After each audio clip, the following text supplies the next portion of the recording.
Welcome to Gold Derby. I'm senior editor Denton Davidson here with Alex Donnadio, who went home in 12th place on Thursday's episode of Next Level Chef. Alex, this was a bittersweet ending because, as Gordon said, there were no bad dishes in that street food challenge. So they liked everything, but had to make a decision. So was that more difficult to go home that way or a little easier for you? I think it was a little easier for me because I think I was just looking for that validation from the judges, and I finally got it, and it wasn't like I went out on a bad dish. It wasn't like I screwed something up. I never went to culinary school, so to me, it seems like I was the weakest one there, and they just had to put someone into elimination. How were you feeling when Naisha sent you into the elimination round? And were you expecting that or prepared to go in?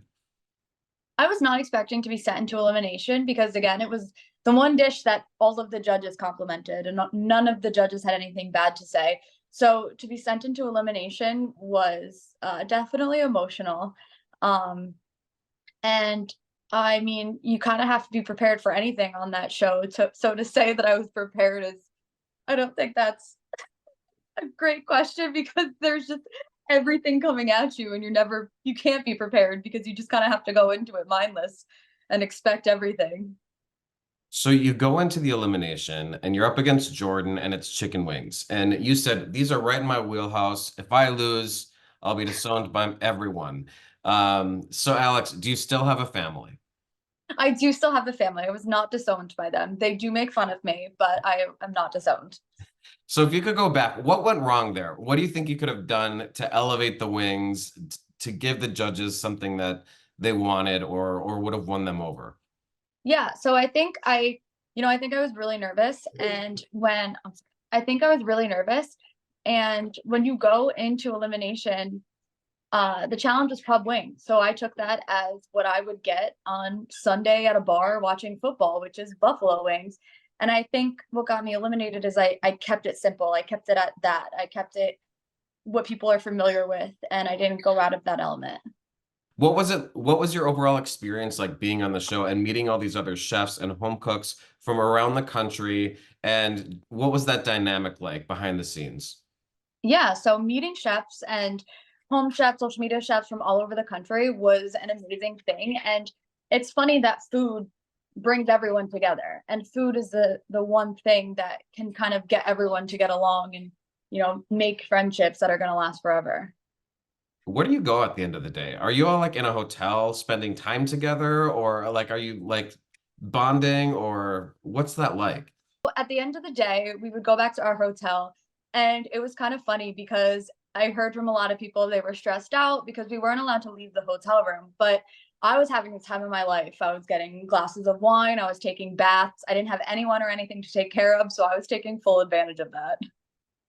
And at home, you're a detective, correct? So Yeah. it's a very different lifestyle than a professional chef. When did your passion for cooking begin? Yeah, so my passion for cooking, I've cooked my entire life. I have four younger brothers, and I grew up watching my mom cook, and I would always have friends over on Sundays and cook with them. But it wasn't until recently that I started taking it more serious and I started posting on social media. And then it was funny, right after I got eliminated, I actually finalized my LLC for my open fire catering business. I was wondering about that because you mentioned in the elimination that you just cooked like, was it hundreds or thousands of wings? So Yeah. so tell me a little bit about that. What were you doing with all those wings? So I also do barbecue competitions, Okay. and um yeah, I do barbecue competitions, and I was down in Tennessee, and we were there for a brand ambassador uh getaway, and one of the chefs didn't show up, and I have cooked with the main chef that was there, or the main pit master that was there, so he's like, "You're hopping on." And I was like, "Okay." And we literally, it's just the two of us, and we made over 3,000 wings within 2 hours over an open fire. Wow. What's the most or what's more stressful, being a detective on the force or cooking in the next level chef kitchen? Oh, 100% cooking in the next level kitchen. And it's funny because production kept asking me, like, "Oh, like, is this what it was like to be in the police academy? Like, how does this compare to your police job? Did this prepare you for it? And I'm like, no, it was not in the handbook of the police academy to have Gordon Ramsay judge your food. And what's the most difficult challenge that you had on Next Level Chef? If you think back to all the things that you had to do, what was the most challenging for you personally? I think keeping it safe. I think I was afraid to do something I didn't know in fear of getting eliminated. And I think that's what got me eliminated, was keeping it too safe. I want to talk a little bit about this platform. How stressful is that to have just seconds to grab all these ingredients that you need for each challenge, especially that street food challenge where it didn't stop. It just kept going. I got lucky. I grabbed a steak. I was like, this is it. And the platform was definitely stressful because there were times where we would all kind of like coordinate with each other and be like, okay, this is the challenge. If I see this, I'm gonna grab this. If you see that, you're gonna grab that. And then it was like we would go up to the platform and everything that we just spoke about wasn't there. So it was kind of your best game plan to go in there without a plan. Because if you went in with a plan, then you were gonna be searching for things and it wasn't gonna be on the platform. So you kind of just had to go in there mindless. And how bad was the basement kitchen? And do you think you were maybe a little more accustomed to things like that as a home cook than like the professional chefs who are used to all of this equipment? I spoke with Yeah. Naisha and she said the basement kitchen is probably more detrimental to professional chefs actually because they're just kind of spoiled. So I love the basement. And it was funny. My boyfriend was like, you're going to thrive in the basement and you're not going to know what to do in the top kitchen. And he was right because I go down to Texas a lot and we cook whole cows outside. We do whole pigs outside, and you have nothing when you're cooking that. You have a table and you have dollar store utensils, if that. And so I was honestly most comfortable in the basement because it gave you the opportunity to use nothing and make something, which is what I'm normally doing. And talk about being on Team Nyesha. What's she like as a coach, and what was that team dynamic like for you?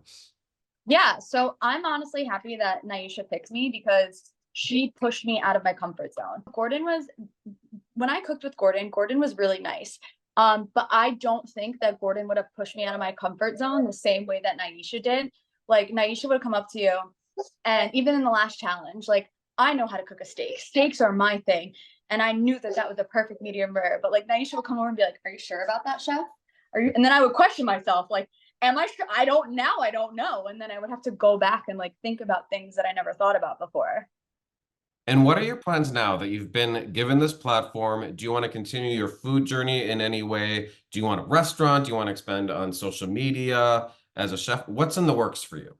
Yeah, so in the works, I have been booking gigs for my catering business. So it's essentially an open fire experience where I have this giant fire table and I will come to you and I will cook whole hogs, I'll cook chickens and do hors d'oeuvres, course style menus, and you just get me for the whole day. I come, cook, and leave. So right now, I guess it's kind of like a private chef, but with barbecue. Do you want to share your social media handle or ways people can find you if they want to follow your food journey?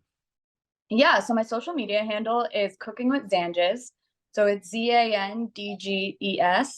And the name, I don't know where the spelling came from, but the name came from my real name's Alexandra, and my brothers could not say that growing up, so they all called me Zanj. And just as a final question, what do you wish you had the opportunity to make on Next Level Chef that you think could have best represented you and who you are as a home cook? Oh, that's a tough one. I don't know. Those steak tacos were pretty good at the end. Well, Alex, it's been such a fun show to watch and great to see you competing. Congratulations on making it into the Next Level Chef kitchen, and thanks for sitting down with Gold Derby today. Thank you. I appreciate it. It was nice to chat.